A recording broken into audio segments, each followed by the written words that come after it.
Shri C K Harindran. Sir, കേരളത്തിൽ 1, 2, 3 വർഷത്തിനുള്ളിൽ സമ്പൂർണ്ണമായ കുടിവെള്ള വിതരണം സാധ്യമാകും എന്നാണ് നാം പ്രതീക്ഷിക്കുന്നത്.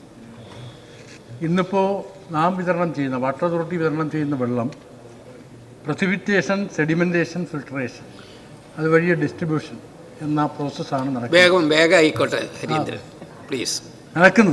അപ്പോൾ ഇത് നമ്മൾ വിതരണം ചെയ്യുന്ന വെള്ളം കുടിവെള്ളം എന്ന നിലയിലല്ല, ശുദ്ധജലം വിതരണം ചെയ്യാനുള്ള നടപടി സ്വീകരിക്കുമ്പോൾ അതിനൊരു നിർദ്ദേശമായി പറയാനുള്ളത്, ഇപ്പോൾ screening, coagulation, flocculation, sedimentation, filtration, lab test, ഏതെങ്കിലും നിലയിൽ ബാക്ടീരിയ കടന്നിട്ടുണ്ടെങ്കിൽ ഡിസ്ഇൻഫെക്ഷൻ, പിന്നെ എന്ന നില സ്വീകരിക്കാനുള്ള നടപടി എല്ലാ പ്ലാന്റുകളിലും സ്വീകരിക്കാനാവുന്നു.